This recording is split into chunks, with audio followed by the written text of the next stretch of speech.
Listo. Pues muy buenas tardes. Nuevamente, muchas gracias por acompañarnos a nombre del Instituto Interamericano de Investigación y Docencia en Derechos Humanos. Un gusto, un honor que puedan estar con nosotros en este panel de expertos. Y pues tenemos también una invitada de honor, Ana Sofía, quien nos hará favor de llevar a cabo la moderación de este panel y a quien le cederé el uso de la voz. Adelante, Ana Sofía, muchas gracias. Muchas gracias, doctor. Pues hola a todas y todos. Desde el Instituto Interamericano de Investigación y Docencia en Derechos Humanos les damos la más cordial bienvenida al presente panel, donde expertas y expertos destacados en diferentes disciplinas nos explicarán cómo podemos entender los derechos humanos desde sus áreas de expertise. Como ya dijo el doctor, mi nombre es Ana Sofía Castañeda, soy embajadora del Instituto en el estado de Coahuila y el día de hoy les estaré acompañando como moderadora del panel. Es también un honor contar el día de hoy con la presencia de las doctoras Laura Rangel, Refugio Magallanes, Rocío Rico, de los doctores Genaro Vega y Sergio Arellano, a quienes iré presentando a lo largo del presente panel. Muchas gracias, doctoras y doctores, por su tiempo y disposición en platicarnos sobre temas tan importantes que abordan la multidisciplinaridad de los derechos humanos. Y pues destacar también que no solamente se deben de entender desde el área del derecho. Para el presente panel, cada una y uno de ustedes va a contar con 15 minutos para realizar su exposición. Les pido de favor que respetemos los tiempos de las intervenciones y en este caso yo me voy a encargar de interrumpirles cuando les queden 5 minutos para que puedan administrar su tiempo y cuando falte 1 minuto para que vayan concluyendo su intervención. Al finalizar vamos a tener una sesión de 15 minutos de preguntas para que todas y todos los presentes puedan expresar las dudas que lleguen a tener a los doctores. Y pues para no hacer más larga la bienvenida, empecemos. La doctora Laura Rangel Bernal es catedrática de la Universidad Autónoma de Zacatecas e integrante de la segunda generación del programa postdoctoral de Derechos Humanos del Instituto. Y el día de hoy nos expondrá cómo entender los derechos humanos a través de un enfoque sociocultural. Doctora, bienvenida. Tiene 15 minutos para realizar su intervención y le cedo la palabra.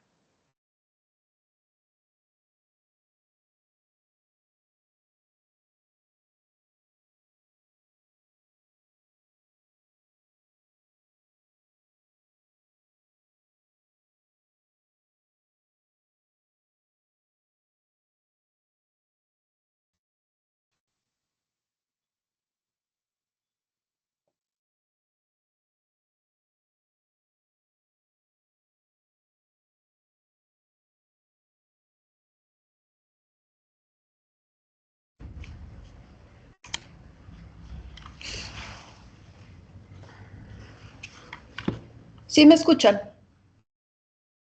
Sí, doctora. Sí, es que parece que no estaba bien conectado mi micrófono. Entonces voy a compartir mi pantalla para que puedan ver la presentación. ¿Me confirman si ya la pueden ver? De hecho, Ahorita vemos el Teams. ya estaba presentada, Laura.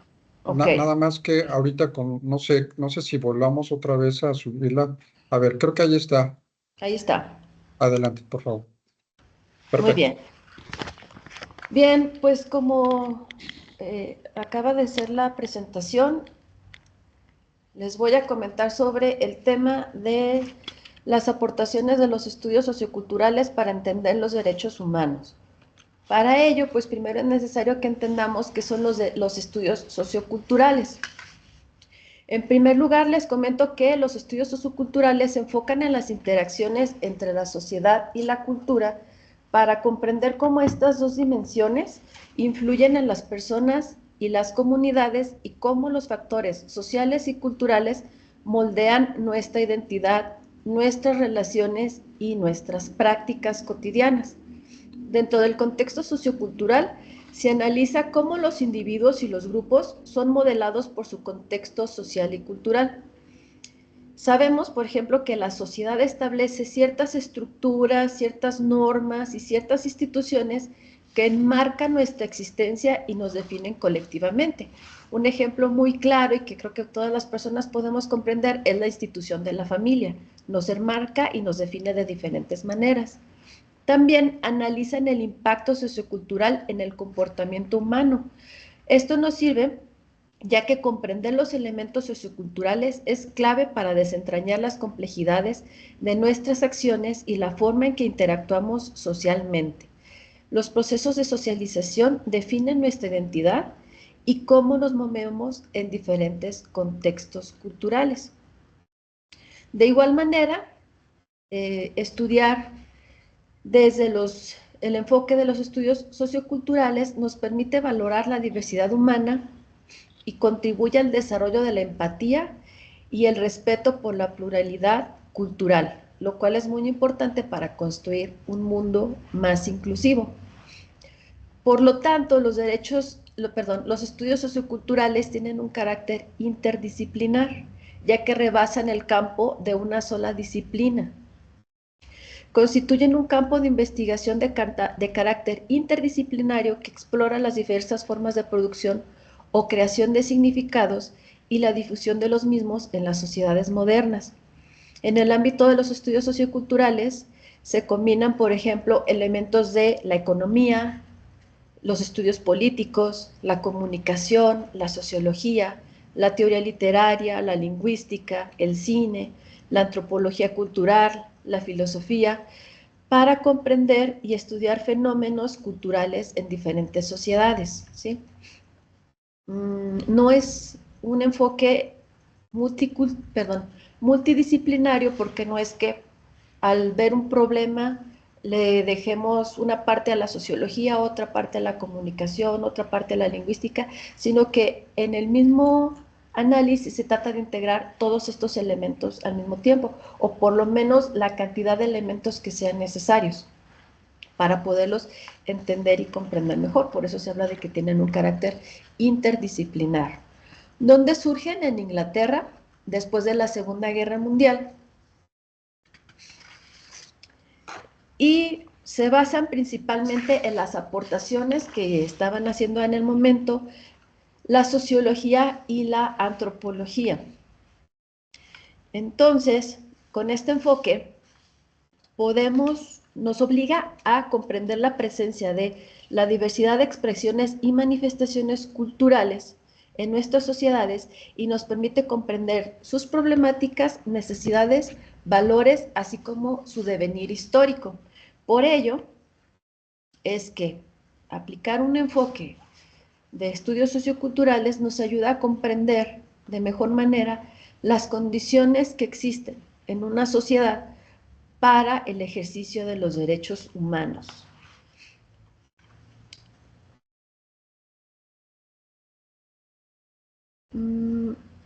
Igualmente, nos ayudan a comprender cómo un mismo fenómeno puede involucrar diferentes cuestiones al mismo tiempo, ya que también aplica una visión a partir de la cual podemos entender que un mismo fenómeno se va atravesado por cuestiones ideológicas, cuestiones que tienen que ver con la nacionalidad, con la etnia, con el género, con la clase social, entre otros aspectos. Por lo tanto, tiene un enfoque interseccional que nos ayuda a comprender mejor las condiciones existentes para el pleno ejercicio de los derechos humanos. Vamos a ver aquí en la siguiente diapositiva cómo podemos hacer esto. Entonces, serían las bases para realizar un análisis con enfoque sociocultural sobre el tema de los derechos humanos. Partimos del supuesto de la universalidad de los derechos humanos. Sabemos que existe un consenso respecto a lo que los derechos humanos son universales. ¿En qué se basa este consenso? Se basa en que los derechos humanos son inherentes a la dignidad humana, que toda persona, por el simple hecho de ser persona, tiene derechos y que sus derechos tienen que ser respetados y garantizados por el Estado.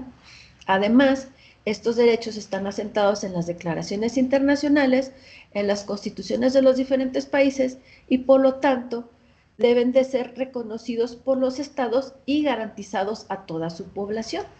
Sin embargo, sabemos que no todas las personas cuentan con las mismas condiciones o tienen los mismos recursos para poder ejercer sus derechos, y ahí es donde entran factores socioculturales, ¿sí? Por ejemplo,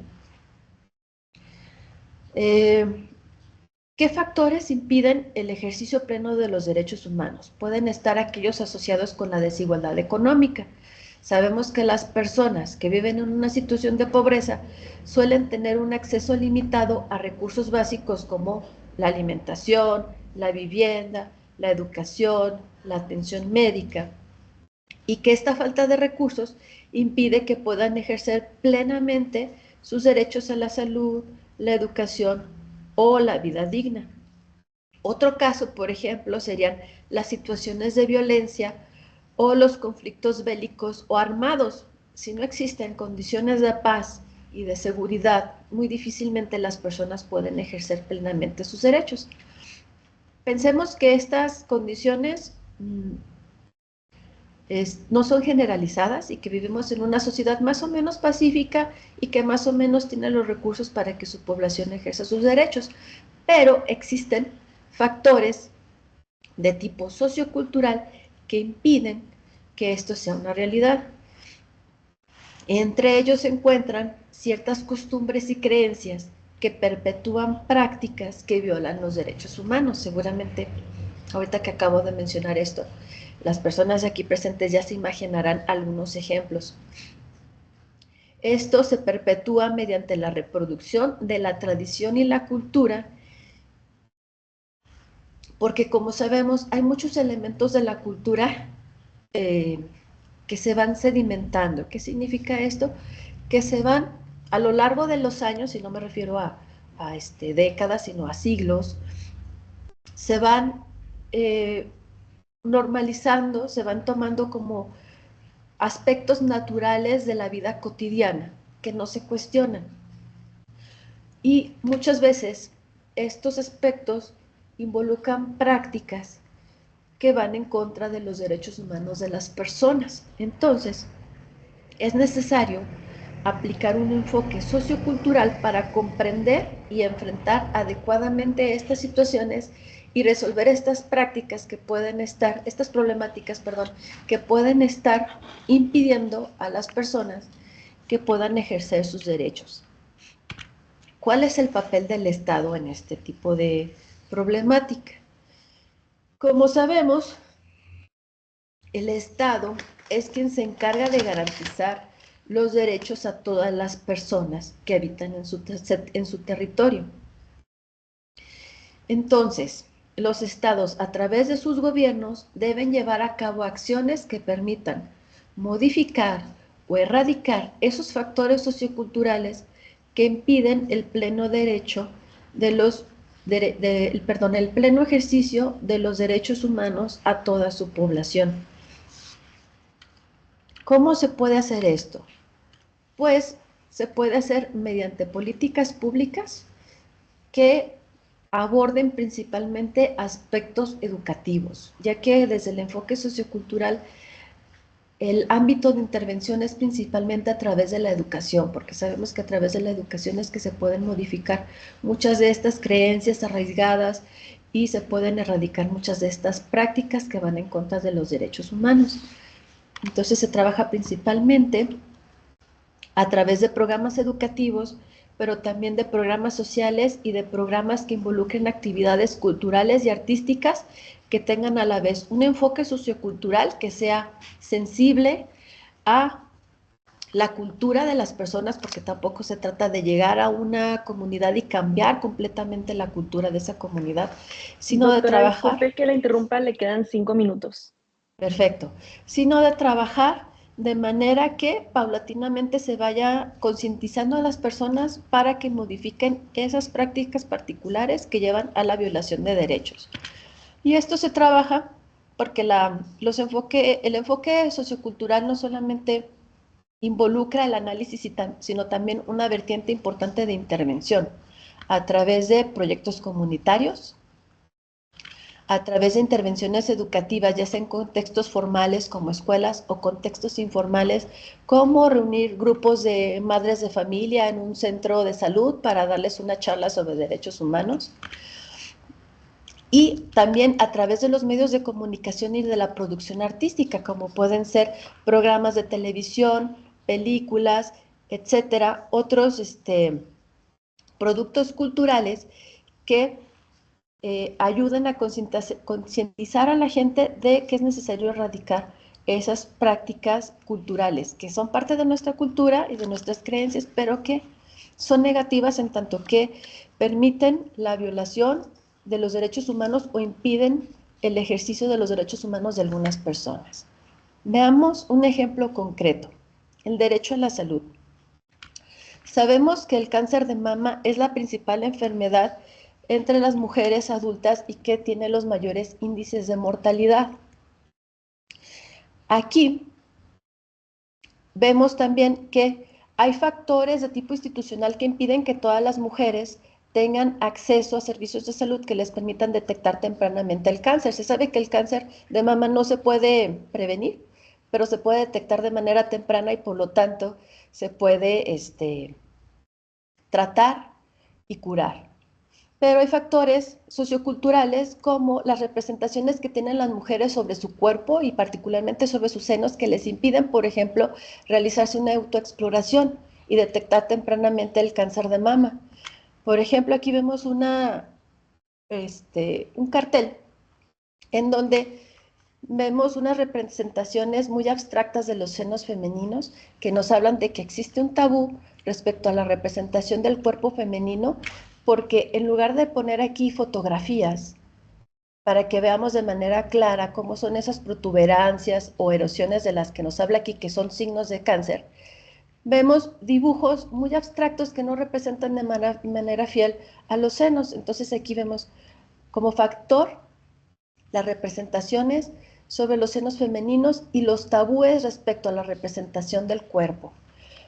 Esto es con respecto a la salud de las mujeres, pero también los hombres se ven afectados en el sentido que los hombres suelen retrasar el acceso a la atención, el recibir atención médica o rechazan el recibir atención médica por cuestiones asociadas con la masculinidad, ¿sí? Con el estoicismo, me duele pero me aguanto. Y esto obviamente tiene también repercusiones graves en la salud al retrasar el recibir atención médica. Acá, como ejemplo, más bien pongo un caso. En la semana antepasada di una conferencia a un grupo de docentes de media superior y hablábamos sobre los derechos sexuales y reproductivos de adolescentes. Y en general había consenso, les parecía muy bien que estuviéramos hablando de estas temáticas, pero mencionaban que, bueno, en el ámbito urbano, pues sí se tiene más aceptación sobre el tema de derechos sexuales de las y los adolescentes, pero ya cuando nos metemos a lo rural, la población tiene un poco más de, ¿cómo le podemos decir? Pues digamos que la aceptación va bajando. Cuando nos metemos al ámbito indígena, pues baja aún más. Y por ejemplo, una de las personas me comentaba, pero ¿qué pasa con las niñas indígenas que viven en Oaxaca, que son intercambiadas por ganado por su papá? Ellas, ¿qué pasa con sus Doctora, derechos una sexuales y disculpa, le queda reproductivos? un minuto para ir concluyendo. Perfecto. Sí, entonces aquí pues esto lo podemos inclusive comentarlo ya una vez que nos abran el espacio para la discusión. ¿Qué opinan sobre este caso? Y también el enfoque de los derechos, el enfoque de los estudios socioculturales nos ayuda a tener una visión crítica sobre el discurso de los derechos humanos, destacando su diversidad cultural, la historicidad y las relaciones de poder en la definición y aplicación de estos derechos. Y pues dejo aquí esta cita como reflexión también que podemos comentar una vez que se abra el espacio de comentarios. Gracias. Muchas gracias, doctora, por su intervención. Estuvo muy interesante lo que nos compartió. Y a continuación, el doctor Genaro Vega Malagón, que es catedrático de la Universidad Autónoma de Querétaro e integrante de la segunda generación del programa postdoctoral de Derechos Humanos del Instituto, nos explicará cómo entender los derechos humanos a través de la medicina. Doctor, sea bienvenido. Tiene 15 minutos para realizar su intervención. Puede comenzar.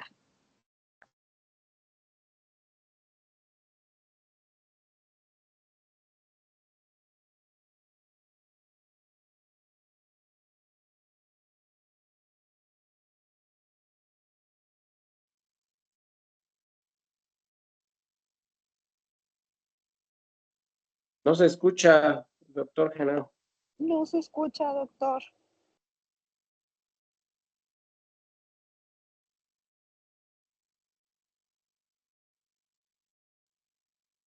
Sigue sin escucharse, doctor. Nada.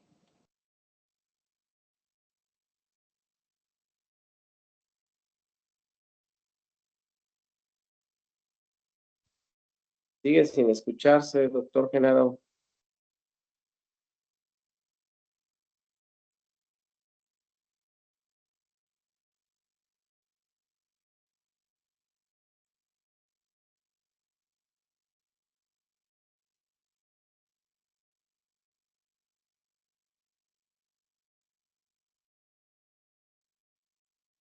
¿No se escucha, doctor Genaro? Yo creo que es su micrófono. Doctor, ¿puede intentar revisar en el botón que dice más, que está arriba, en configuración? Y le debe aparecer una ventanita que diga configuración del dispositivo para ver si trae micrófono conectado o si trae volumen.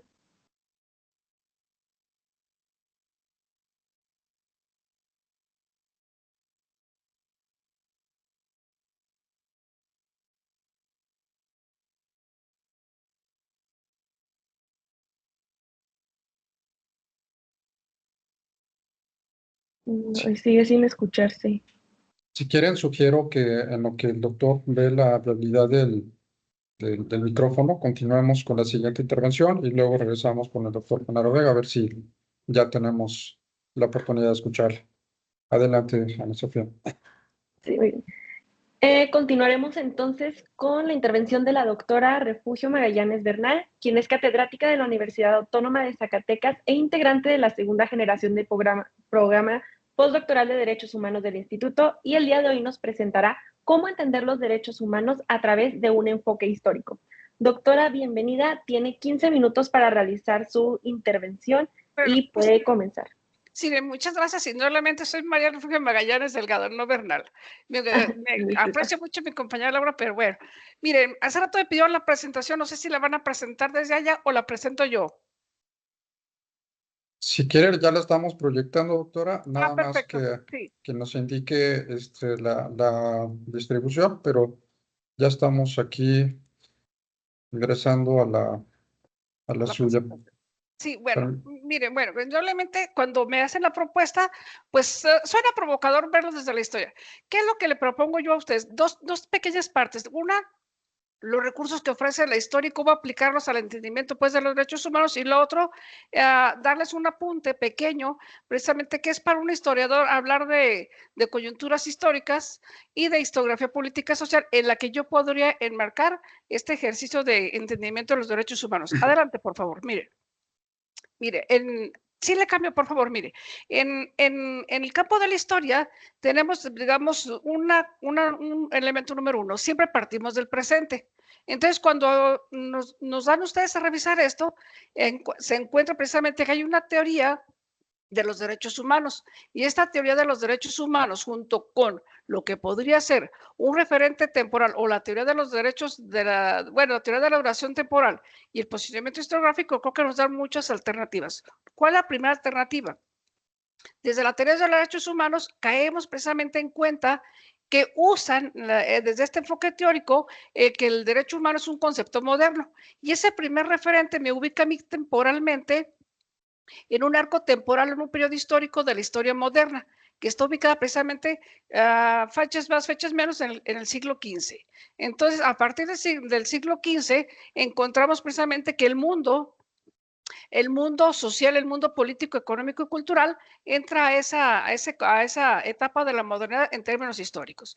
Bueno, entonces si el derecho humano es una disciplina propia del derecho, entendemos precisamente que estamos ante el terreno de los ejercicios precisamente o evolución o transiciones de lo que serían las maneras concretas o específicas de ir reconociendo la propia evolución de un campo disciplinario, en este caso el derecho. Bueno, y después ahorita, como habíamos visto en las sesiones anteriores, estamos precisamente ante un posicionamiento también muy generalizado de que los derechos humanos son un referente necesario, obligado, incluso imprescindible de estas sociedades democráticas que entendemos que es el denominador común en el mundo.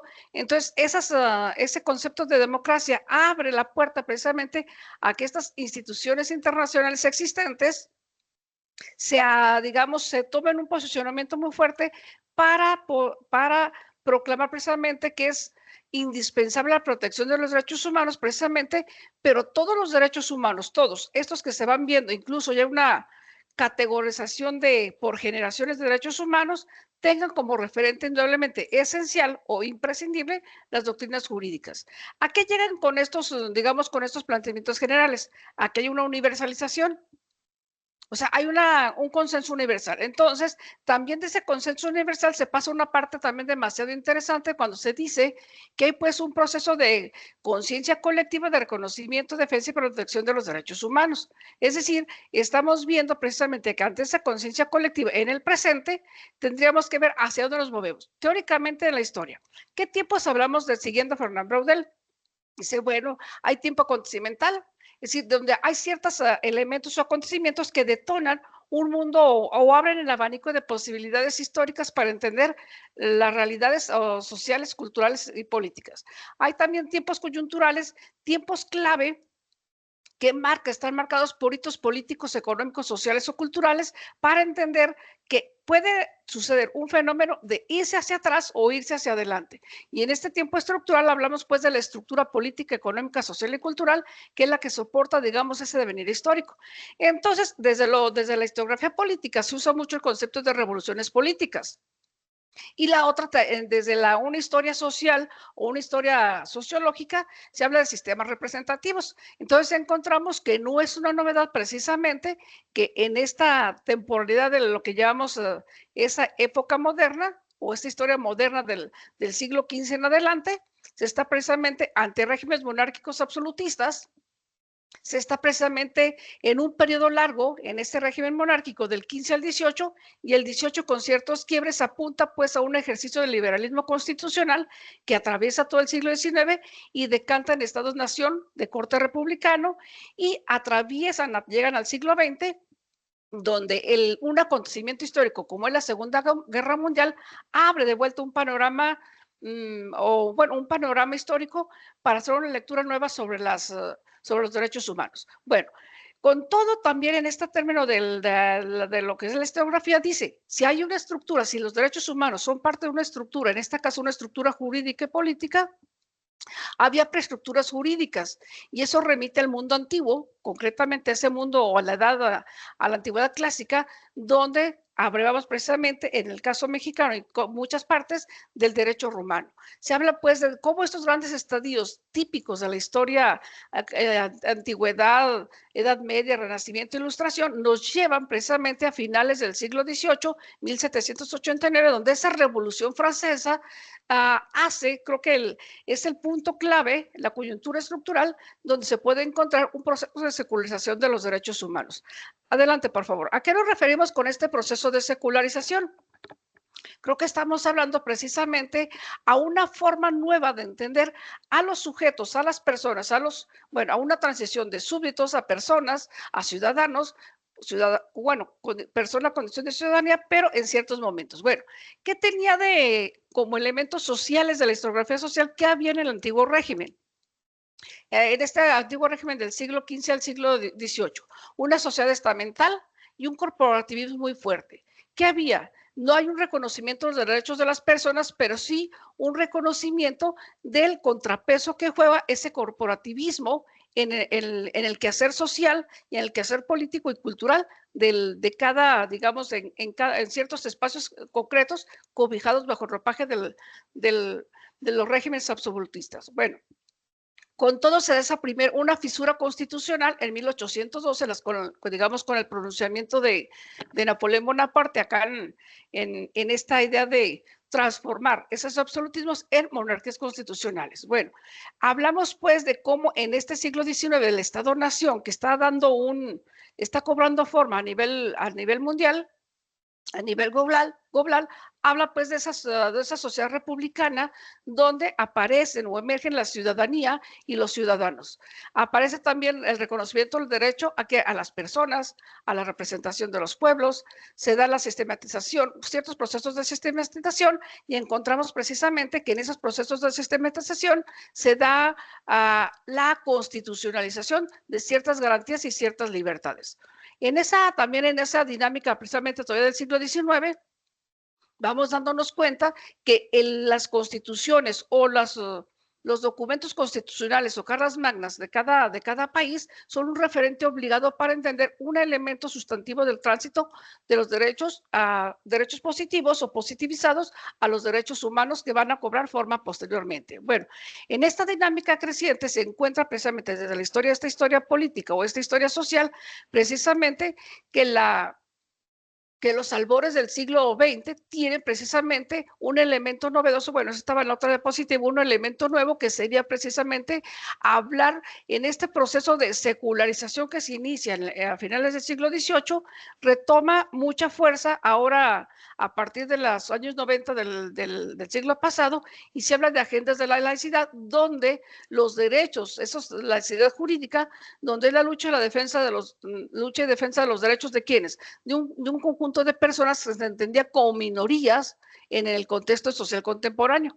Bueno, en ese contexto social contemporáneo se pasa precisamente a una coyuntura que también es un referente que nos puede servir, esta coyuntura de 1945, esta Segunda Guerra Mundial, donde esos estragos que provoca la guerra, se ve precisamente que un elemento que trastoca la guerra, que trastoca a la humanidad, es precisamente el daño la afectación que se hace al respeto a la dignidad de la persona, como derivado de las grandes secuelas de la bomba, de la explosión de las bombas de Hiroshima y Nagasaki.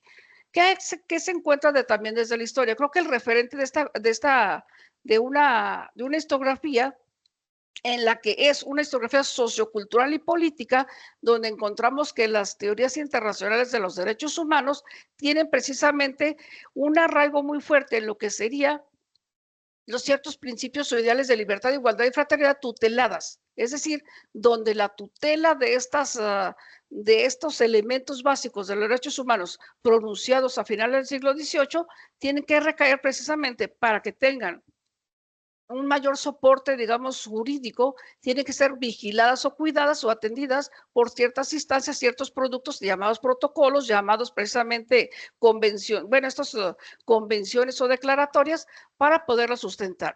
¿Qué se hace con ese reconocimiento y defensa de los derechos humanos más allá de los arbitrios de los gobiernos? Se cae en un escenario dual, un escenario mundial dual, donde los derechos humanos están frente a la legalidad del poder, pero también están precisamente poniendo, no en jaque, sino poniendo a consideración a los estados nacionales, precisamente a ver qué se está haciendo o cómo están implementando su papel de estado benefactor o estado protector o tutelar de los derechos humanos. Doctora, disculpe que le interrumpa, le quedan 5 minutos. Perfecto, en estas dinámicas. Entonces, si es el Estado Nacional el que va asumiendo precisamente su función de tutelaje, de respeto y de protector de los derechos humanos, entonces también viene precisamente la otra vertiente, que es la vertiente internacional de los derechos humanos, donde encontramos que esa defensa de los derechos humanos ahora tendrán que atender a un interés superior del Estado internacional.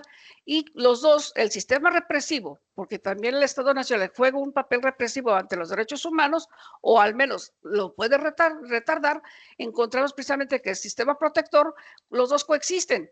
Y en esa coexistencia que tiene, precisamente se habla, los dos están hablando de sistemas de concientización de los derechos humanos, y apelan precisamente a que sean ahora de manera reciente ciertas instituciones las que tutelen el cuidado de esos derechos humanos, la Comisión de Derechos Humanos, entre otros, es decir, todas esas instancias de gobierno o autónomas de gobierno que buscan darle forma a esos derechos humanos. ¿Qué hace la historia? Pues nos ofrece una temporalidad para encontrar coyunturas, contar acontecimientos, coyunturas, y siempre partimos del presente. Entonces, el presente es el que me ofrece una lectura para buscar el origen o El origen, no es, de mi punto de vista, no es muy recomendable porque me aleja demasiado. Coyuntura sí me permite entrarle a este terreno nuevo de los derechos humanos en el tiempo como concepto contemporáneo, en el marco o dinámica del derecho nacional y del derecho internacional. Muchas gracias.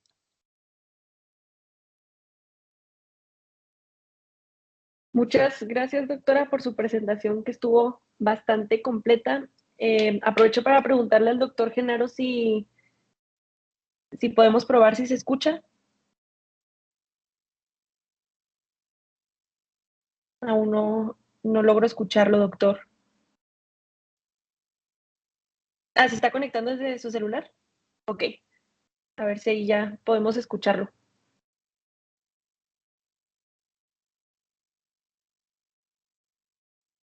Comentaron en el chat que no aparecía el celular del doctor Genaro.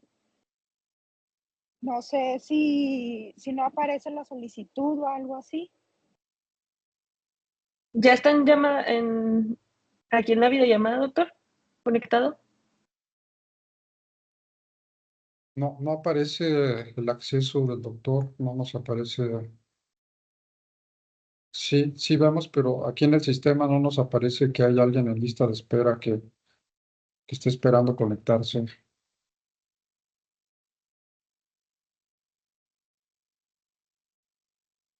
No nos aparece. No hay nadie en lista de espera. Si quieren, continuamos con la doctora Rocío Rico y pues lo vamos a intentar acá ahorita con el doctor Vega. Sí, muy bien. Muchas gracias, pues para ahorrar un poquito de su tiempo, agradezco a todos los presentes. Es un honor para mí tomar este referéndum de la poesía y los derechos humanos. Fíjense ustedes, los doctores que anteceden hablaron ya del orden jurídico y yo me preguntaba cómo es que el arte puede ser inmerso en los derechos humanos. Los estados, como sabemos, pues deben de promover ese progreso social y el respeto universal precisamente de hacer efectivo en las libertades, en los derechos que bien tiene el ser humano.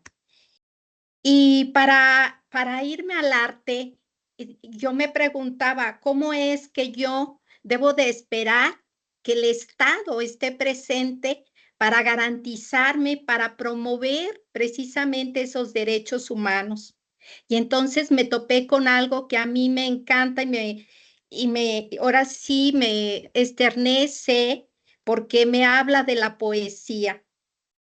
La indiferencia puede causarnos a nosotros mucho daño. Si estoy esperando que el Estado venga hacia mí para garantizar, para promover los derechos humanos, pues también puedo ser parte de esa estaticidad que puedo tener allí. A veces la indiferencia es lo próximo que no nos hace avanzar. Hay un fragmento bien importante que dice, y me voy a permitir leerles. Dice, de lejos todo es más pequeño y más grande. La indiferencia de lo próximo empequeñece. La imaginación de lo lejano agranda y un infinito destino atemporal. Puede ocurrir bastantes situaciones si yo como ciudadana, como parte de una población, como parte de un elemento propiamente del Estado, también no realizo algo por mí, por mi cuenta, entonces, ¿quién lo va a hacer?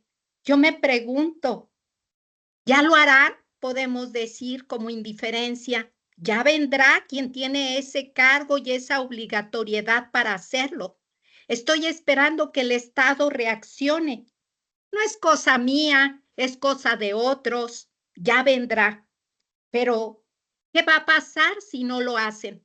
¿Qué va a pasar si yo también, como parte de una población que es un elemento del Estado, aparte ya tenemos el orden jurídico, ya tenemos el poder, ya tenemos el territorio, pero yo también formo parte del Estado. El Estado también soy yo. Y entonces voy en busca precisamente de esa mancuerna que debe de tener el arte. y encuentro allí apagada la poesía que incluso junto con precisamente en las escuelas creo que ya ni siquiera se ha tocado. He ahí donde me pongo a pensar cómo hago esa mancuerna dentro de lo que es la poesía y los derechos humanos. Para mí, señores, la poesía es esa herramienta que me va a permitir ese alcance para promover como ciudadana esos derechos humanos. ¿Y cómo hago esa mancuerna? Fíjense ustedes, aquí toco un artículo 3 de la Declaración de los Derechos Humanos. En esta Declaración Universal de los Derechos Humanos dice: todo individuo tiene derecho a la vida, a la libertad y a la seguridad de la persona. Y entonces recuerdo aquella poesía de nuestro ilustre poeta Nicolás Guillén que se llama El fusilamiento. Y dice en un párrafo nada más para decirles: van a fusilar a un hombre que tiene brazos atados. Hay 4 soldados para disparar.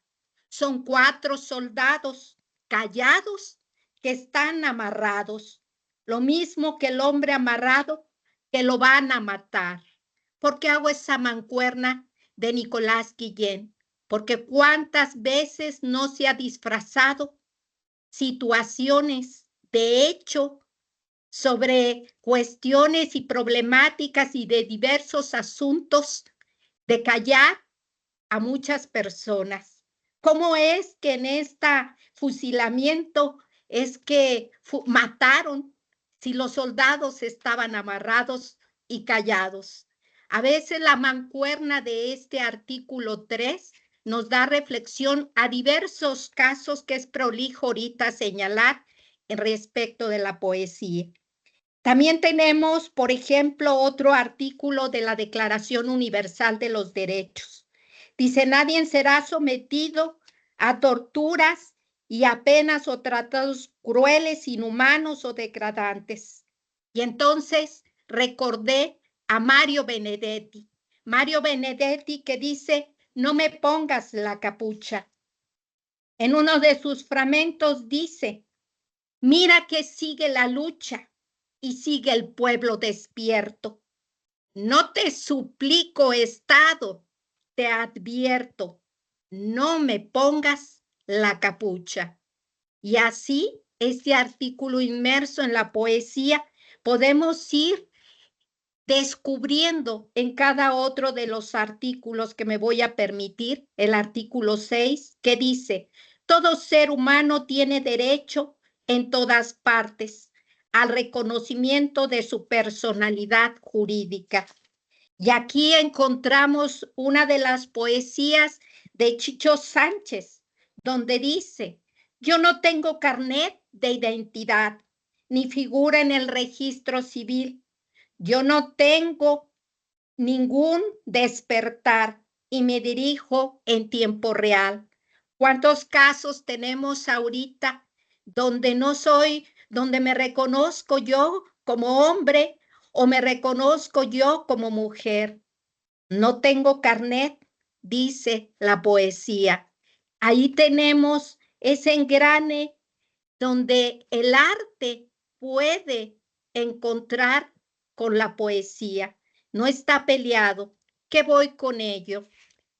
Esto me hace reflexionar que desde mi trinchera, en cada una de las aulas de los alumnos, podemos también retomar el arte y el arte para promover precisamente más allá del progreso personal que debemos de tener, sino también la colaboración y cooperación para promover el progreso social en pro de una sociedad más justa, más equitativa, más incluyente. Tenemos que buscar ese respeto universal, no solamente hacia el interior de cada estado, sino también a nivel internacional, porque hoy en día la falta de cultura de paz que nos hace a nivel nacional y a nivel internacional es sumamente importante. Hay una de las poesías. ¿Por qué hablo de la poesía? ¿De qué habla la poesía? ¿De qué trata? ¿De qué refleja? ¿Qué me motiva? A veces en la poesía vamos a encontrar de verdad gritos desesperantes, gritos de auxilio, gritos que no los escucha nadie, porque a veces todos callamos y nadie actuamos. Es momento de actuar, sea por el arte, sea por la retórica, sea por la poesía, pero hay que actuar. Hay una poesía que me encanta y para no dilucidar mucho en los tiempos, se llama Mi país o mi país y es de Efraín Huerta. ¿Por qué hoy la menciono? Porque me parece hoy al tiempo presente, al tiempo que México necesita despertar en materia de los derechos humanos. Y les voy a decir solamente un fragmento de esta parte. Dice, ardiente, amado, hambriento, desolado, bello como la dura, la sagrada blasfemia, país de oro y limosna, país y paraíso, país de nadie, largo río de llanto, ancha mar dolorosa, república de ángeles, patria, patria perdida. Y termina Efraín Huerta con una de sus frases tan importantes y dice, el poeta callado en su muro de adobe, mientras la dulce patria temblorosa cae vencida en la calle y en la fábrica. ¡Viva la libertad, señores! Concluyo mi participación. Mi participación no es que nos quedemos en la sombra, no es que los malignos sean los más, no es que sea espesa y amarga nuestras torturas en materia de derechos humanos. Busquemos en cada uno de nuestras trincheras hacer algo por la patria, hacer más allá de lo que a veces uno imagina. Precisamente la poesía nos da y nos permite exteriorizar, pero también hacer una introspección en nosotros. ¿Quiénes somos? ¿Qué he dado yo también? Porque nos podemos quejar toda la vida, pero hay dos clases de personas, las que hacemos o las que nos quedamos sentadas. Debemos de actuar y la poesía es un vínculo que me permite entrar en mí, saber quién soy para ser mejor persona, porque los derechos humanos se refiere a ese, crear sociedades con valores, crear sociedades más justas, más equitativas, más incluyentes, y no esperar también a que un padre Estado lo estemos abordando. Sí tiene un deber, y ese deber hay que hacerlo replicar.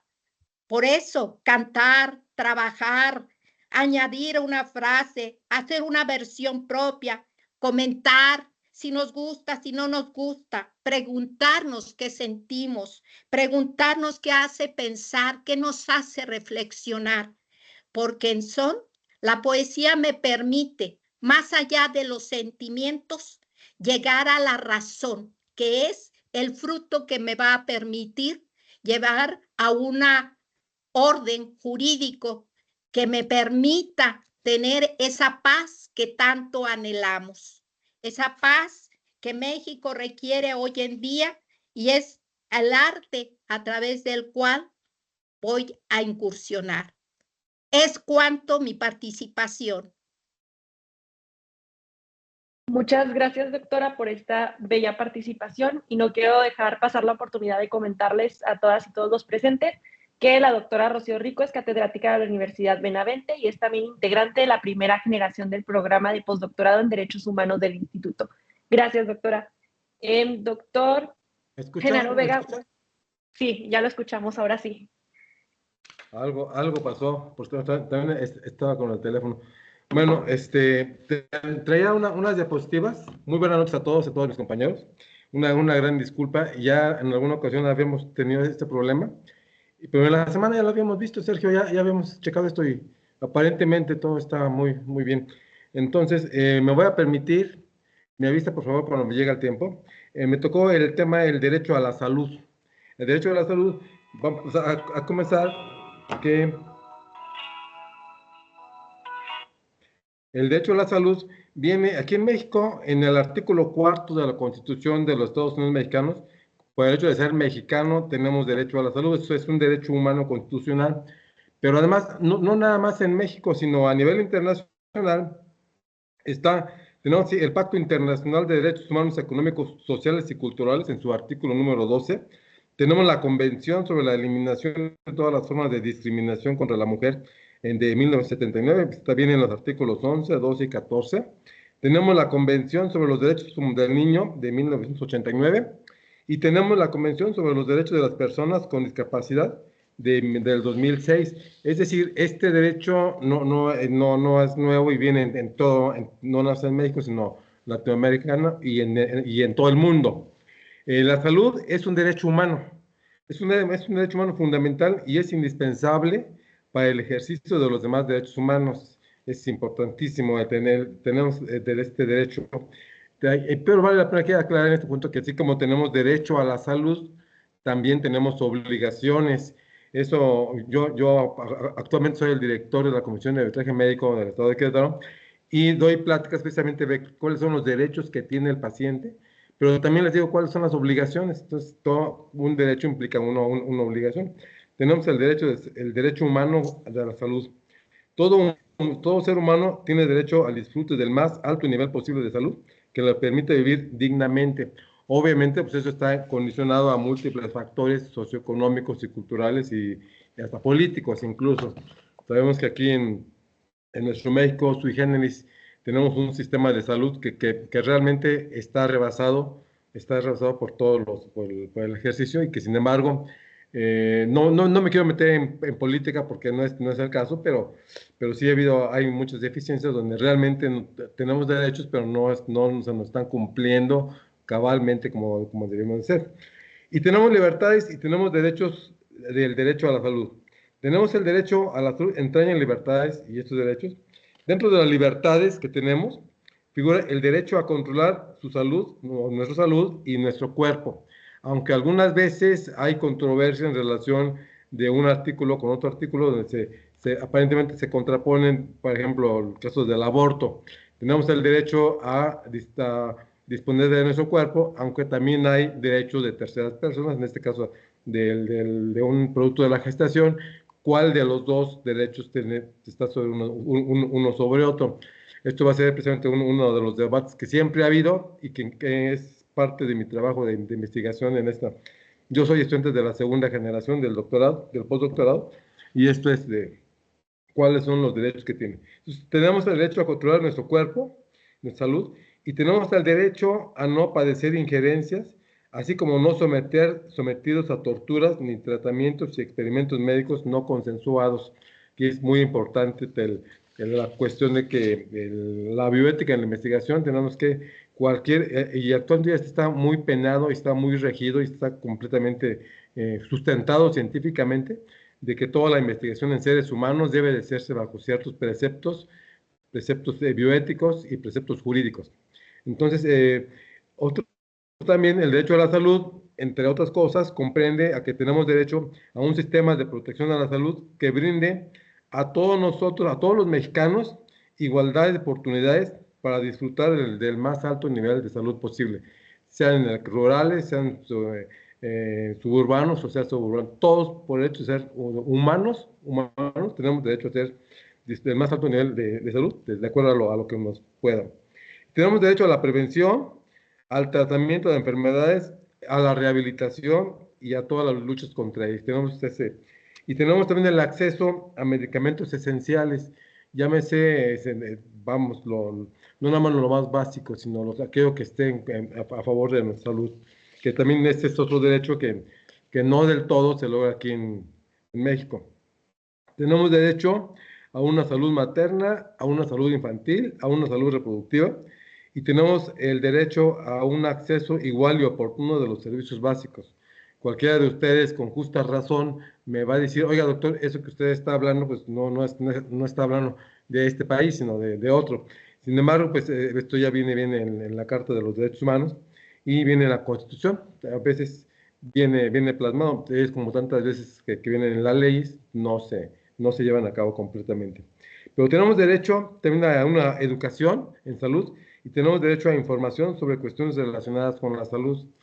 Nosotros cuando vamos con un médico, sea institucional o privado, bueno, pasa más con los médicos institucionales que pareciera como si nos estuvieran haciendo un favor al estar atendiéndonos. No es un favor que nos están haciendo, es un derecho que tenemos que nos otorgue consulta médica. Y también tenemos el derecho de que nos dé información de nuestro padecimiento. Gran parte del problema aquí en México es que es mala información. Los sistemas de salud en México están sobresaturados y esto permite que realmente el médico no efectúe una calidad con la atención médica con la que deberíamos de tener y a la cual tenemos derecho. A veces nos dan 5 minutos en consulta externa, pero a veces también no es por justificar al médico. El sistema de salud que le ponen 30 pacientes para que los vean 3 horas, pues es obvio que en 3 horas no vamos a... Se los digo porque a mí me tocó, yo estoy en la Comisión de Arbitraje Médico, y estoy en el ejercicio como ginecobstetra, y estuve en el Seguro Social mucho tiempo, 15 años, y estuve en la Secretaría de Salud, y me tocó ver este tipo de situaciones donde estamos y esto que les digo fue hace ya muchos años. Actualmente la situación en salud pues, está cada vez más deteriorada. Entonces tenemos derecho al acceso de oportuno, tenemos derecho, como población, tenemos a la participación en los procesos de adopción de decisiones en cuestiones relacionadas con la salud a nivel comunitario nacional.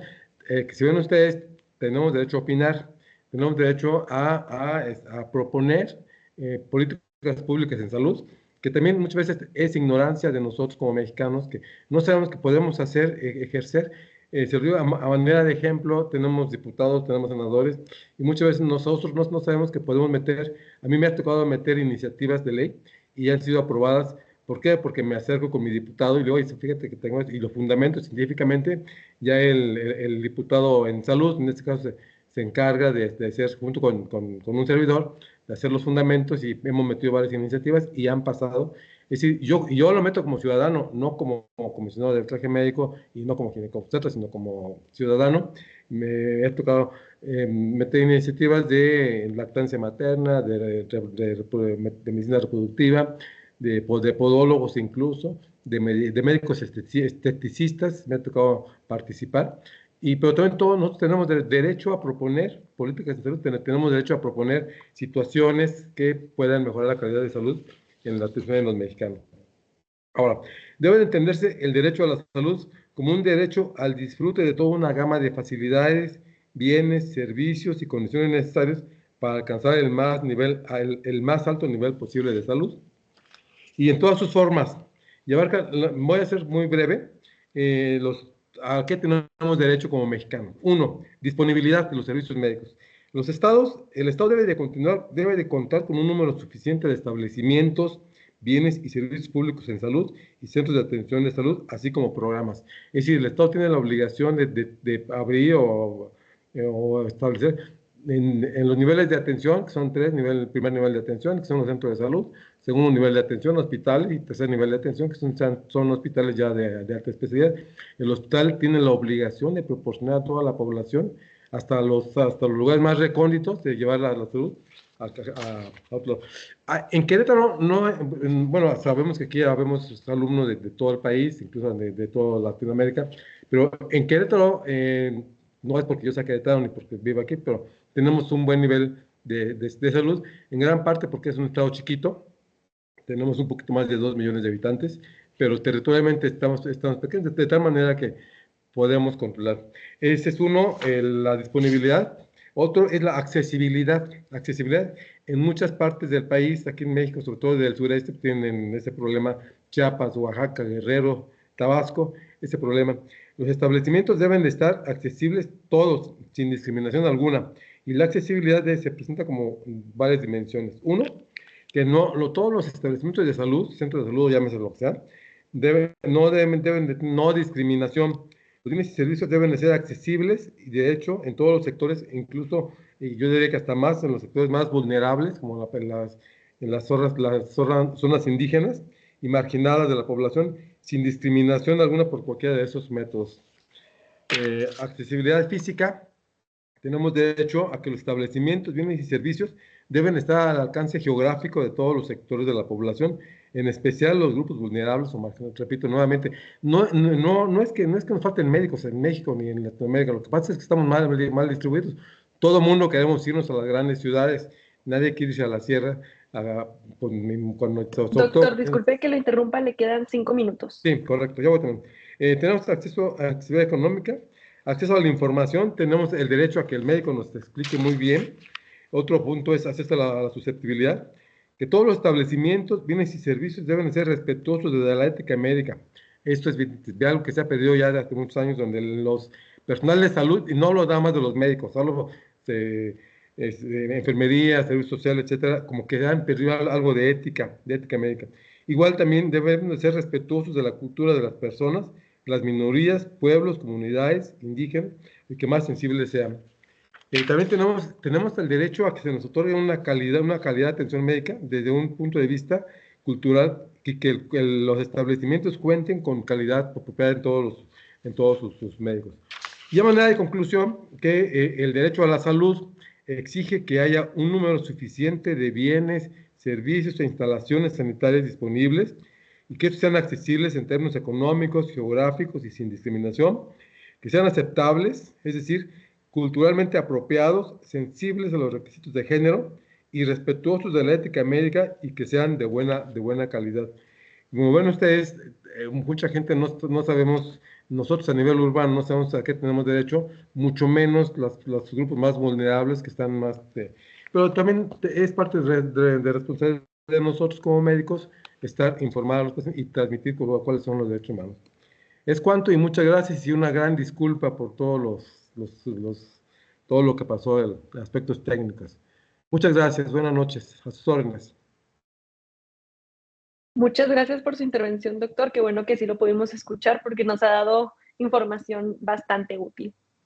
Y finalmente, pero no menos importante, a continuación el doctor Sergio Arellano, quien ha impartido cátedra en más de 56 universidades del país y también es el fundador del instituto, nos expondrá cómo entender los derechos humanos a través de la filosofía. Doctor, bienvenido, tiene 15 minutos, puede comenzar. Muchísimas gracias. Bueno, pues un tema por demás importante, por demás interesante. Escuchando con atención a mis compañeros, estuve reflexionando de qué manera podemos entender esta parte tan importante de lo multidisciplinario de los derechos humanos. Yo haría algunas preguntas, algunas reflexiones, por ejemplo, de la parte sociológica, si habláramos del aborto, ¿qué repercusión puede tener para la sociedad una práctica permisiva o de prohibición en el caso del aborto? En el caso de la historia, qué importante conocer lo que ha sucedido, como lo comentaba la doctora, en relación al tema de los periodos que van cambiando y que van siendo parámetros diferentes para visualizar los derechos humanos, o a través del derecho a la salud. No es lo mismo lo que opina un médico, por ejemplo, en temas de neurociencias o en temas de la vida o en temas de dignidad humana, que un jurista, que un filósofo, que un antropólogo, que un tanatólogo inclusive. Todas estas partes que están, o lo poético, ahorita que comentaba la doctora Rocío Rico, recuerdo mis clases de introducción al derecho con el maestro Villoro Toranzo, donde lo primero que decía en sus clases es que el derecho es arte. Y efectivamente es un arte, y es un arte poderlo entender, poderlo transmitir, poderlo racionalizar. Y bueno, pues me toca una parte que particularmente me gusta mucho, que particularmente me interesa, que es la filosofía enfocada al entendimiento de los derechos humanos. La filosofía es una disciplina que se ocupa, fíjense qué importante, de una serie de problemas teóricos y prácticos a través de la crítica, la reflexión, la interpretación y el ejercicio de la razón en todas sus formas. Bueno, los derechos humanos tienen todas estas características. Es más, no podríamos entender los derechos humanos sin tomar en consideración estos puntos. Reflexión, análisis, toda esta parte de poder adentrarnos a todo lo complejo de los derechos humanos. Algunas preguntas que quisiera, como decía René Descartes, que dudemos de algunos puntos que nos vale la pena dedicar tiempo, reflexionar en algunos de estos. Por ejemplo, ¿cuál es la última de las causas o qué son verdaderamente los derechos humanos? ¿Qué vamos a entender por dignidad humana? ¿Qué es el respeto, la honestidad, la libertad, el libre albedrío? ¿Cuál es la verdadera finalidad de los derechos humanos? ¿Qué es la felicidad? San Agustín decía que dentro de una armonía social, como puede ser el conjunto de ordenamientos que van abocados, en nuestro caso, los derechos humanos, eso era la felicidad, según San Agustín. ¿Qué es el bien común? ¿Cuál es la tolerancia? La ética como un factor fundamental para el entendimiento, igual como una rama de la filosofía, llevar a cabo lo correcto, que es todo un dilema. ¿Cómo se piensa? ¿Cómo se razona? ¿Cómo se interpreta? ¿Cómo se argumentan los derechos humanos? Son algunas preguntas que cada una de ellas nos llevaría a horas y horas de análisis, de profundidad, de intercambio de ideas, pero todas muy importantes. Porque a lo mejor todo el mundo pensamos entender qué es la dignidad, o todo el mundo pensamos saber qué es el respeto, todo el mundo sabemos qué es justicia, y la hemos escuchado, son temas que van vinculados con los derechos humanos, pero con todo respeto, no sabemos realmente a profundidad cómo poder utilizar esta visión filosófica para adentrarnos más en estas posturas. La parte filosófica tiene ciertas características muy importantes. En materia de derechos humanos, conocer el fin último de los derechos humanos, entender el fin último de los derechos humanos, reflexionar sobre el fin último de los derechos humanos, interpretar sobre el fin último, razonar y justificar, siempre yendo hasta las últimas consecuencias, hasta las últimas causas. Entonces, fíjense, son verbos que finalmente nos llevan a una gran profundidad, conocer, entender, reflexionar, interpretar, razonar, justificar, para efecto de, pues, hablar de derechos humanos, del derecho humano a la vida, del derecho humano a la no discriminación, el derecho humano a la libertad, el derecho humano a la inclusión, por mencionar algunos de estos que son de vital importancia. Quiero ponerles rápidamente un ejemplo que todo el mundo podamos entender muy fácilmente. Ulpiano decía que la justicia es la constante y perpetua voluntad de darle a cada quien lo suyo, lo que le corresponde. Y bueno, todos podemos hablar de una definición hermosa que ha pasado por generaciones y todo el mundo podríamos decir, ya sabemos qué es justicia. Los derechos humanos tienen que ver con la justicia, por supuesto, es una de sus finalidades. Ahora bien, vamos a aplicar la filosofía a un término muy directo para el entendimiento de los derechos humanos. La justicia, como un ejemplo, como un fin propio de los derechos humanos. Yo preguntaría, si Ulpiano nos decía que es darle a cada quien lo suyo, las preguntas reflexivas serían, ¿y sabemos qué es lo suyo? ¿Entendemos qué es lo suyo? ¿Quién decide qué es lo suyo? ¿En base a qué se decide qué es lo suyo? Estos son los grandes dilemas filosóficos para poder abundar un poco, para poder adentrarnos un poco a una idea que ni siquiera Aristóteles, dedicando toda su vida en Ética Nicómaco, pudo descifrar, hablando de esta complejidad de lo que es la justicia en un plano más profundo, en un plano no conceptual, que todo el mundo podríamos decir que lo entendemos perfectamente, pero sí en el campo de la aplicación. ¿Realmente se aplica la justicia? ¿Realmente estamos preparados para justicia? Y aquí algunas reflexiones relativas al ejemplo que puse. ¿Quién decide? ¿Un juez? ¿Tendrá las herramientas necesarias el juez para saber realmente qué es lo justo? Otra pregunta. ¿La ley es el mecanismo adecuado? ¿La ley es el mecanismo para decidir qué es lo justo? Siguiente reflexión. ¿Todas las leyes son justas? ¿No habrán leyes injustas? Tercera reflexión. ¿Es más fácil de comprensión las ideas mencionadas? ¿Es de fácil entendimiento? La respuesta es no, no es fácil. Por ejemplo, después de analizar muchos años estos temas, hemos encontrado leyes injustas. Es una visión normativa, jurídica, que está en algún código, en alguna ley, en algún reglamento. Sí, pero al momento de aplicarlo se está cometiendo un acto de injusticia. Por eso en Europa, por ejemplo, surge una figura que les recomiendo mucho adentrar en ella, que es la objeción de conciencia. Una figura para refutar con argumentos la existencia de una norma jurídica injusta que va contrario a la moral, que va contrario al bien común. Yo puedo dejar de acatar una norma jurídica que es injusta dando los elementos necesarios. Entonces, el juez no tiene todas las herramientas necesarias, profundas. Me refiero a herramientas profundas. Tendrá elementos, sí, pero falta todavía para adentrarnos ese gran ideal de lo que es la impartición de justicia. La ley, con todas las deficiencias, y realmente existen estas limitantes que hoy por hoy, en el entendimiento práctico de los derechos humanos, nos cuesta mucho trabajo. Quiero plantearles muy brevemente, sin abusar del tiempo, algunas ideas muy rápidas de algunos filósofos, simplemente de lo que mencionan que es la justicia. Platón consiste en poseer y hacer lo que es propio de cada cual. Sócrates debe constituir un valor de verdad adherido al análisis de las conductas humanas y con ello hacer lo correcto. Valor alejándose para ello de lo que piensa la mayoría de la sociedad con el fin de no cometer injusticia. Aristóteles es la suma de las virtudes en relaciones sociales. San Agustín, la virtud y la justicia es lo mismo en su existir. Leibniz, la justicia es la prudencia con la que no podemos perjudicar con ningún daño a los demás y con la cual nos convertimos en una causa de un beneficio. Sabater, el amor está por encima de la justicia. Friedrich Nietzsche, solo el amor puede juzgar y solo el amor puede juzgar porque está por encima de la justicia.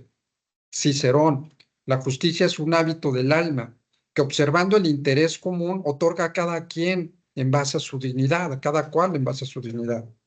René Descartes considera que la justicia se mide con parámetros diferentes según se trate del soberano o de los intereses particulares, toda vez que Dios da el derecho de quien decide la fuerza. Además, René Descartes es pionero del método de la duda, ¿no?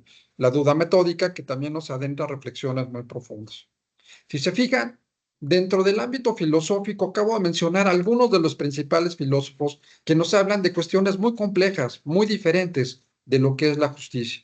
Hago una síntesis de todo esto.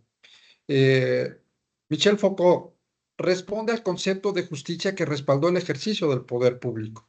Heráclito, la justicia aparece en una posición vigilante, siempre alerta a la identidad consigo mismo.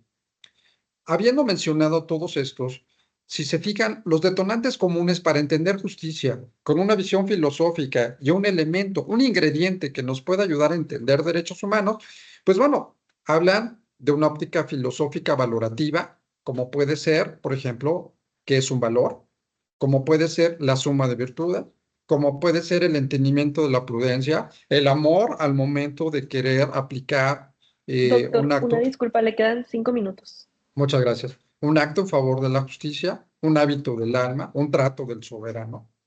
Y bueno, qué complejo es todo esto, porque en el caso de la virtud, y de ahí me voy desglosando otro punto importante, fíjense, para poder tener estas habilidades debe ser un hombre virtuoso. Es el modo por el cual el hombre se hace bueno y realiza el bien. Esto le corresponde a lo individual. Es una facultad que debe tener aquel quien pueda conocer parte de los derechos humanos bajo una visión filosófica, entendiendo la justicia como un elemento para poderla analizar, para poderla razonar, para poderla entender. No es una situación sencilla y tendríamos que adentrarnos para conjuntar ideas y descifrar, por ejemplo, qué es vida, qué es dignidad, qué es pues la parte de la estructura del conocimiento, de aquello que es tan complejo, tan simple y tan complejo. Simple porque podemos todo el mundo entender respeto. Complejo, explicarlo, justificarlo y atenderlo. Asimismo, el tema de la dignidad humana. El maestro Atienza, Miguel Atienza, ha dedicado muchos años al estudio solamente del entendimiento de la dignidad humana. Pues bien, básicamente estas son algunas ideas para que sepan ustedes que la herramienta filosófica es fundamental y de aquí nace inclusive todas las principales posturas interpretativas y argumentativas de los derechos humanos a través de una visión filosófica, y podemos utilizar diversos autores, diversos este, eh, expertos, ¿no? En este caso filósofos, que nos pueden dar luz para entender mejor los derechos humanos. Muchísimas gracias, les agradezco que me hayan escuchado y pues atentos ahora sí a lo que nos diga nuestro moderador. Muchas gracias. Muchas gracias por su profunda reflexión, doctor. Y pues ahora, una vez concluidas todas las intervenciones de nuestro panel, vamos a comenzar con una sesión de 15 minutos de preguntas, en la cual todas y todos los presentes van a poder realizar las dudas que tengan a las y los doctores. Esto lo pueden hacer levantando la mano, que es dándole clic al botón participar. Yo les voy a dar la palabra.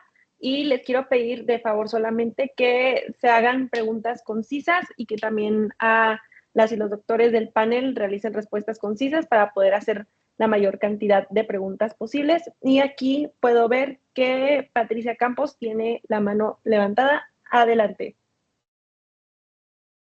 Bueno, antes que nada, muchísimas felicidades a todos los panelistas. No sé si me escuchan. Sí, sí se escucha. ¿Sí me escucha? Perfecto. Solamente quiero hacer dos aportaciones. La primera es felicitarlos obviamente, y la primera es con relación a la poesía. Me encantó la ponencia y únicamente añadir que sería importante leer a Víctor Hugo. Víctor Hugo tiene una obra llamada Los Miserables, que tiene un contexto histórico importante con relación a los derechos humanos, y tiene una poesía muy hermosa que se llama Guerra Civil. Es poco conocida, pero creo que vale la pena que le demos una ojeada. Google tiene la poesía. Habla de un hombre que va a ser ejecutado y es perdonado al final de cuentas por el amor. Algo que el doctor Sergio Arellano abordó de manera muy, muy precisa con relación a Nietzsche y con relación a Spinoza, en donde el amor prevalece sobre la justicia. Me parece muy importante eso.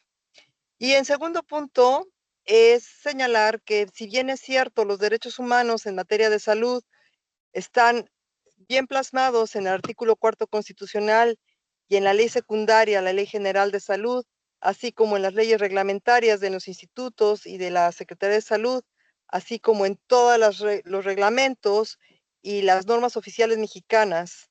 Hoy por hoy, el servicio médico de salud, el servicio médico y el servicio de salud es por demás doloroso. Hoy en día tengo la pena de comentarles que tengo un familiar en el Instituto Mexicano de Salud, específicamente en La Quebrada, en donde se le detectó después de mi intervención, debido a que conozco personas en el instituto, después de muchísimos trámites, se pudo detectar que tiene un problema que ya no es salvable, pero esto pudo haber sido detectado desde antes. Yo me pregunto, como el doctor Arellano lo hizo en su exposición, hago estas preguntas. ¿Qué pasa con las personas que no conocen los medios, las formas para poder acceder a las instancias para que se resuelvan los problemas? Esta tarea de los derechos humanos en materia de salud implica un verdadero compromiso, una responsabilidad por parte de los médicos. El doctor ponente en materia de salud, muy bien, me encantó, pero como usted sabe, doctor, y como todos sabemos, todo se queda en las letras, en blanco y negro, porque en realidad no es así. Desafortunadamente, el sistema de salud en México y en otros países es muy, muy, muy lamentable. Esta es mi participación, les agradezco muchísimo y los felicito a los panelistas nuevamente. Doctor Arellano, gracias por esta oportunidad. Estamos en contacto. Un abrazo para todos y muchísimas, muchísimas felicidades. Buenas noches.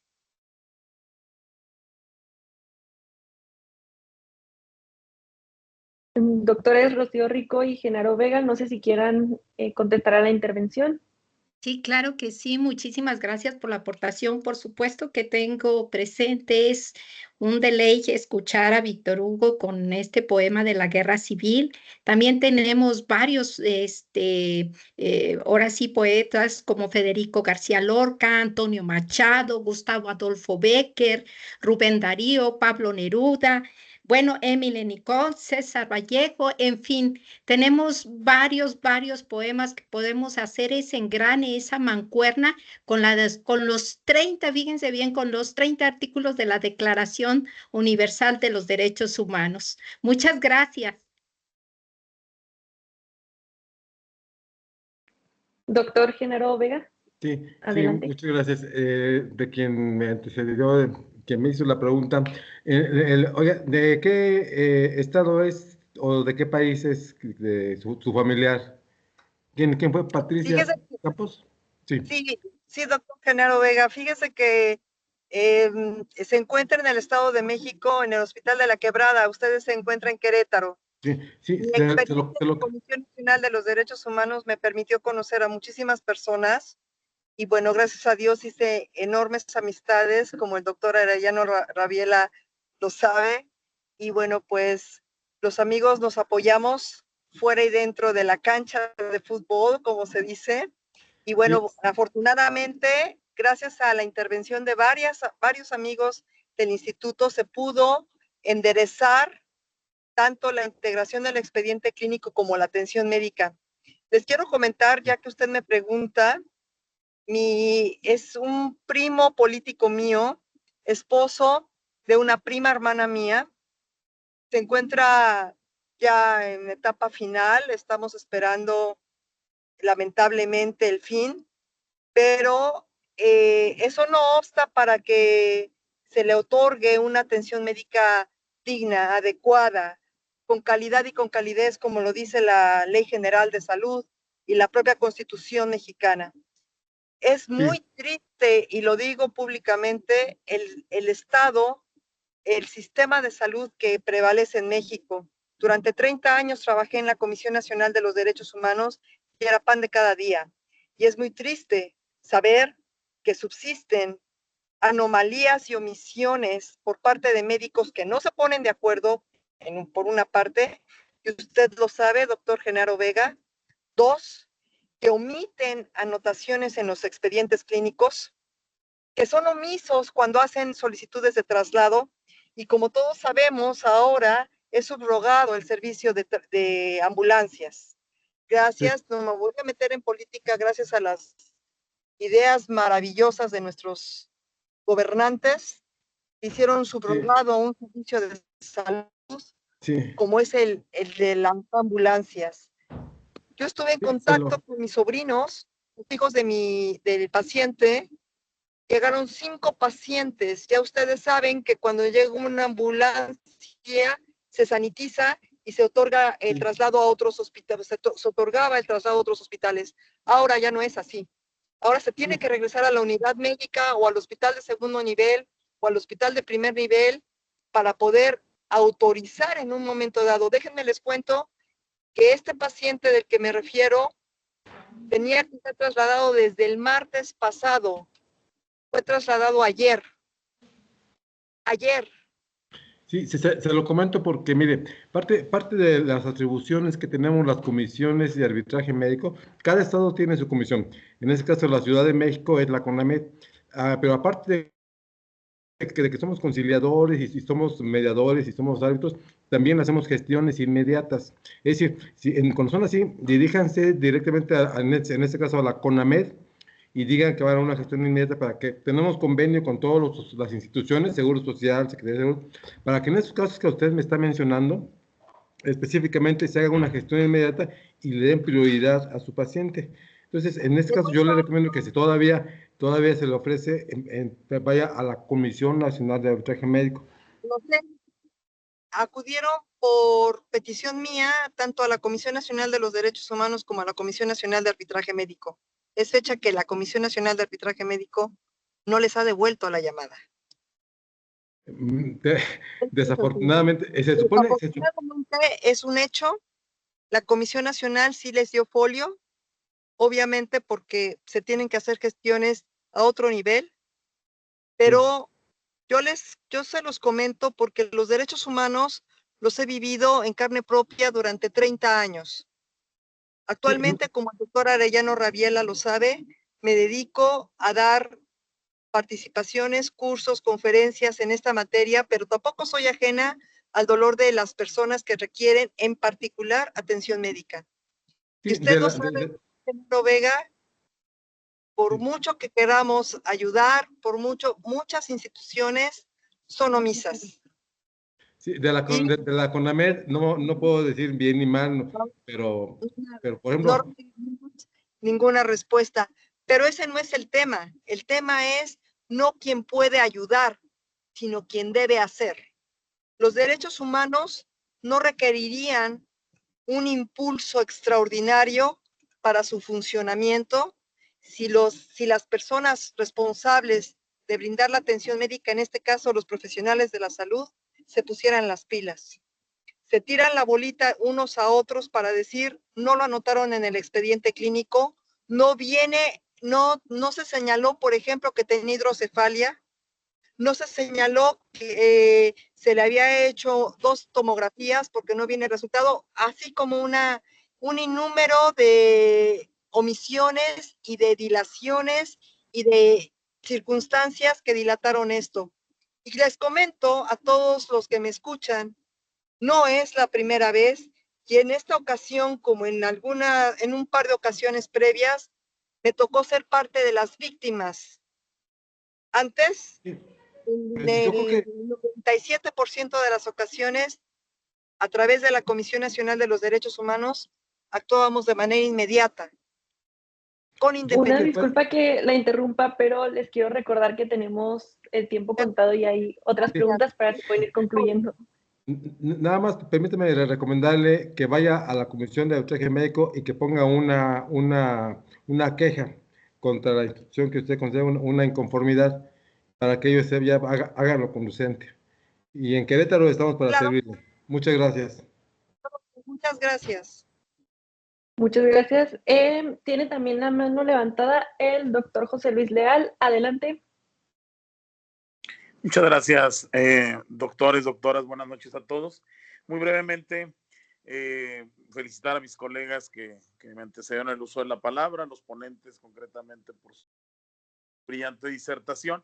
Y me gustaría centrarme sobre todo en la última del doctor Sergio Arellano, porque me dejó reflexionando en la necesidad y en la importancia global actual que exige de los derechos humanos un tratamiento desde el punto de vista metódico, que si bien es cierto, desde la perspectiva de Descartes ya se razonaba el punto de la duda, considero, bajo su mejor apreciación, que el futuro inmediato o el presente, mejor dicho, de los derechos humanos pasa por el tratamiento de los retos y los conflictos sociales a partir de una metodología social común.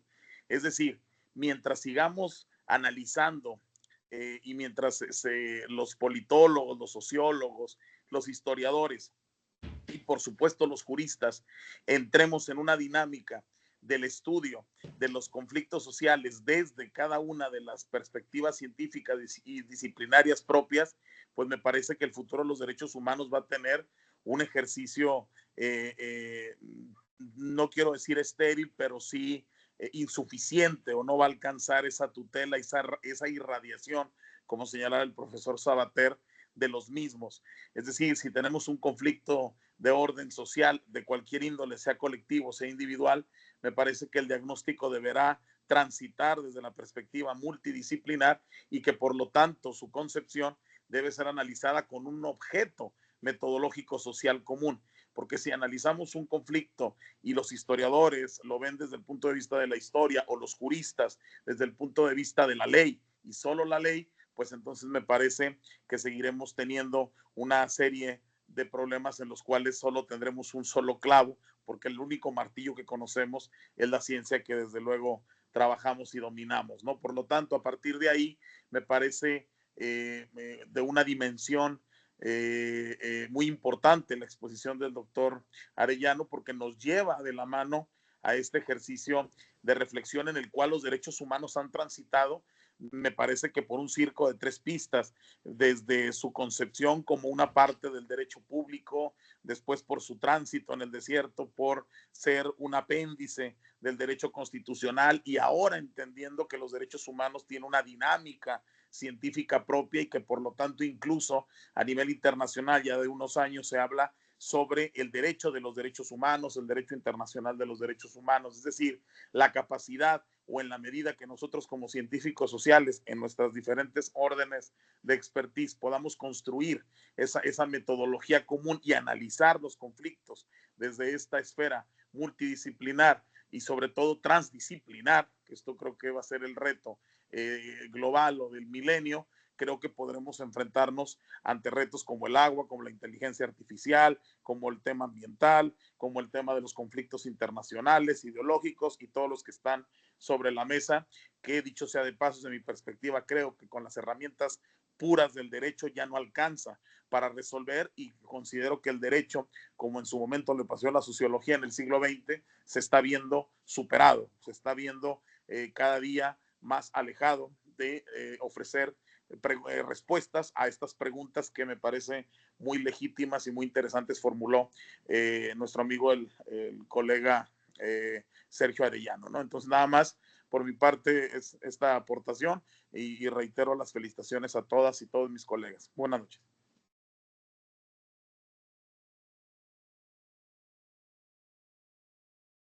Doctor Sergio Arellano, ¿quiere contestar a la aportación? Sí, gracias, Ana Sofía. Gracias, José Luis. Sí, efectivamente coincido que el derecho ya está rebasado.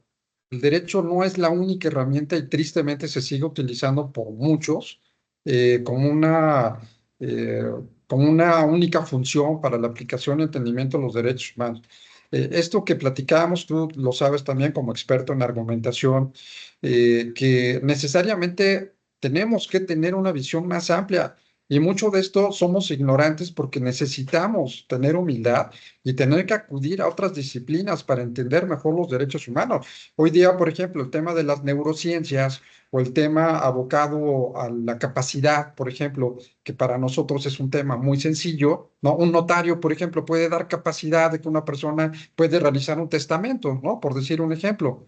Bueno, pero ahora ya necesitamos la intervención de un médico que pueda señalar si realmente el libre albedrío se da de manera tal que esta persona tenía conciencia desde el punto de vista médico para saber si tenía o no esa facultad para dictar un testamento, para realizar un acto, tomar una decisión, por ejemplo, de voluntad anticipada, etcétera, etcétera. Muchas gracias, José Luis. Y bueno, da para mucho el seguir reflexionando de todo lo que nos debe de ayudar como áreas auxiliares para una mejor comprensión de los derechos humanos.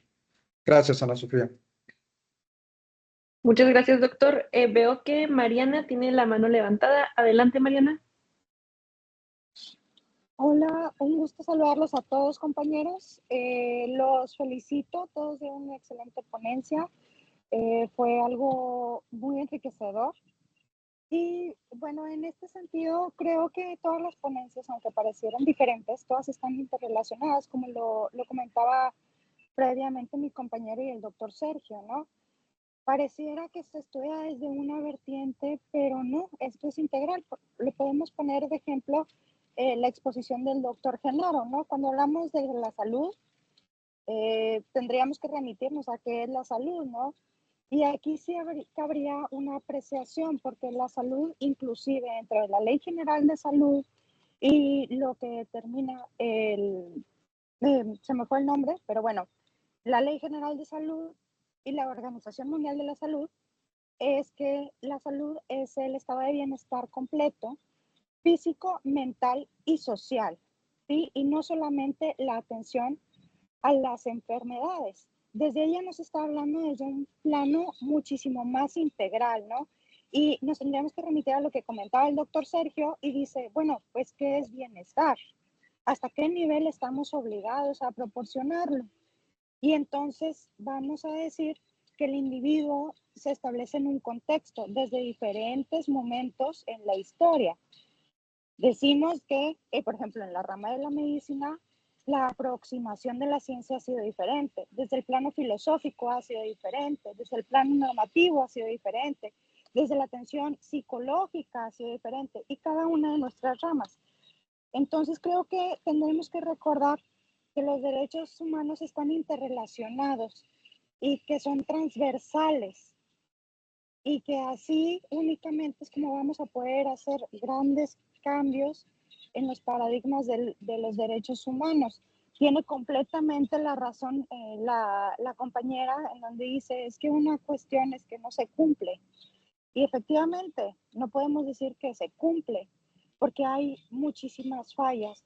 Entonces ahí nos tendríamos que ir a lo que nos comentó la compañera sobre la Revolución Francesa. Aquí está ya la normativa, pero entonces estamos hablando de un sistema muchísimo más elaborado en el que estas son las herramientas en donde pugnamos por esos tipos de cambios, ¿no? Y verlo desde un plano muchísimo más general y verlo no nada más como que los gobiernos tienen la obligación, ¿no? Ya vemos que hay un panorama superado son intrínsecos, son de los individuos en todos los planos, tanto en la prestación pública, de comunicación uno a uno y todas las problemáticas que ellos vienen, porque ahora se pide un plano mucho más participativo en la sociedad, ¿no? Mucho más pleno. Entonces, pues bueno, yo los felicito por sus ponencias y pues solamente me gustaría dejar esta reflexión y creo también regresando a la cuestión de la poesía, que no podemos entender los derechos humanos sin remitirnos a lo sublime que es el ser humano, ¿no? A lo delicado y a lo profundo. Gracias, un gusto saludarlos, compañeros. Muchas gracias. ¿Alguna de las y los panelistas quisiera contestar a la intervención?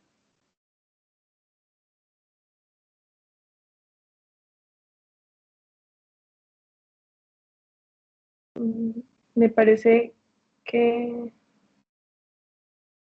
no. En ese caso, continuaremos con la pregunta de Dolores Álvarez. Adelante, Dolores. Muchas gracias. Buenas noches a todas y a todos. Mi intervención es corta. Yo nada más quería como hacer una reflexión de la importancia de sí hacer este estudio, este abordaje de manera multidisciplinaria, pero también yo creo que tenemos que hacerla en función de las diferentes realidades pedagógicas. ¿A qué me refiero con esto?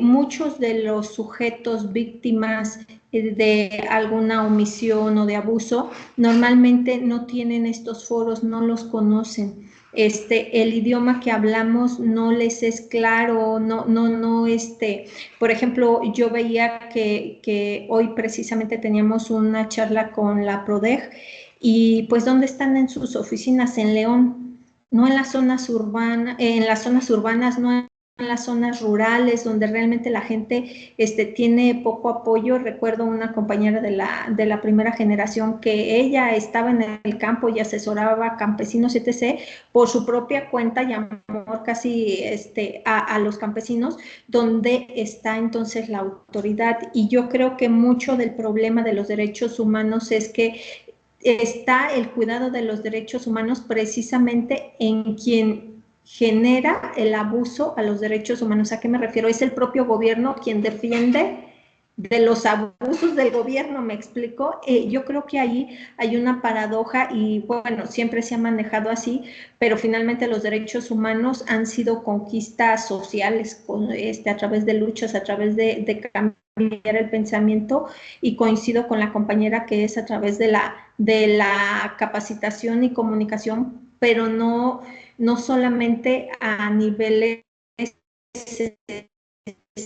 digamos, medios snob, digámoslo así, sino en el piso, en la calle, donde realmente hay gente que, si siendo la compañera que nos antecedió persona que es defensora de derechos humanos y la mandan por allá, imagínense cuanto más a una persona de a pie que va a ir a tocar la puerta y ni siquiera la van a pelar. Vuelva el miércoles o en 6 meses, como usted quiera, ya cuando haya fallecido su pariente, ¿no? Entonces yo creo que ahí es realmente la lucha que debemos de dar en asumir, bajar esta información con la gente que tiene necesidad de otros esquemas de comunicación para poder comprender sus derechos. Muchas gracias. Muchas gracias. ¿Alguna o alguno de los panelistas quisiera comentar algo?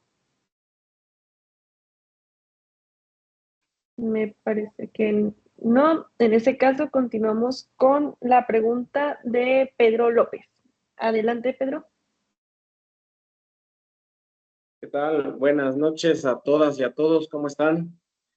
Un gusto saludarles. Antes que nada, una felicitación y mi reconocimiento para las y los ponentes del día de hoy, a la doctora Laura Rangel, a la doctora Refugio Magallanes, a la doctora Rocío Rico, al doctor Genaro Vega y a nuestro presidente, al doctor Sergio Arellano.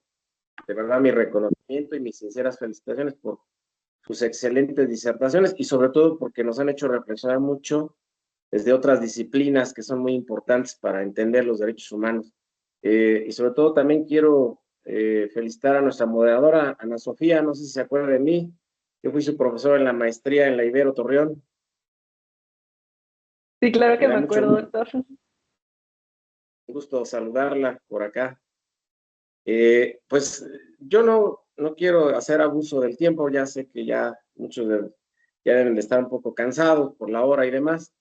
Nada más preguntarle a nuestro presidente, estimado doctor Sergio, ¿va a haber una tertulia de estos temas de hoy? Sí, por supuesto, Pedro. La idea es pues generar y centrar las ideas fundamentales de lo que estuvimos tratando hoy. Pero sí, por supuesto. Muchas gracias. Pues yo, en ese caso, bajo esa aclaración que nos hace el doctor Arellano, pues yo me reservaría algunas preguntas.